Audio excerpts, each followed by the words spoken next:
महाराज आराम आराम से चले गए। जिस कक्ष में महाराज माखन का भंडार रखा रहता था, और वो कक्ष बड़ी अच्छा सुंदर तरीके से सजा भी रहता था। बड़े बड़े आईने लगे थे उस कमरे में, बड़े बड़े शीशा, बड़े बड़े शीशे लगे थे।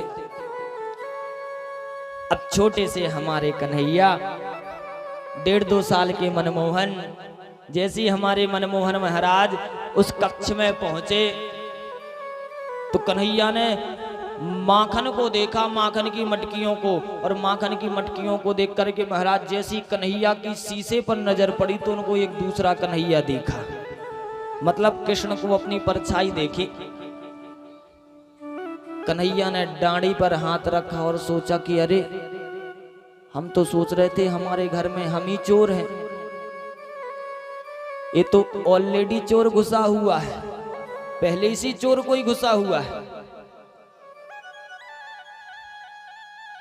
ये चोर कहां से आया?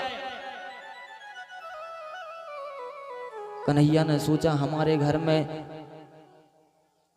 में चोर घुसा हुआ है, क्या किया जाए? बताया जाए मैया को, किससे मित्रता कर ली जाए, दोस्ती कर ली जाए। कन्हैया ने कहा एक काम करो, माखन निकालने दो पहले। कन्हैया ने मटकी में महाराज हाथ डालो और महाराज उस दूसरे चोर की ओर देखा, अपनी परछाई की ओर, मतलब शीशे में देखा, तो उसने भी मटकी में हाथ डाला, उसने भी मटकी में हाथ डाला। और जैसी कन्हैया ने महाराज मटकी से हाथ निकालना शुरू किया तो उसने भी हाथ निकालना शुरू किया। इधर महाराज हाथ में मटकी फंस गई और धड़ाम से मटकी गिरी।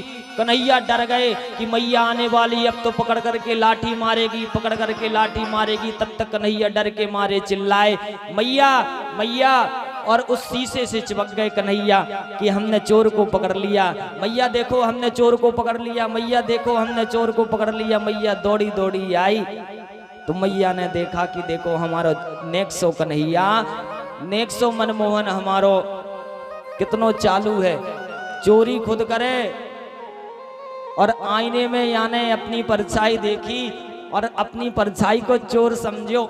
लेकिन मैया यशोदा को गुस्सा नहीं आयो, मैया यशोदा को प्यार आयो अपने कन्हैया के ऊपर, लाड़ दुलार आयो कि कितनो चालू है। देखो 2 साल को मोहन हमको बुद्धू बनावे और अपने बचाव के लिए अपनी परछाई को चोर बतावे। आहा, बड़ी सुंदर सुंदर लीला है हमारे मोहन की।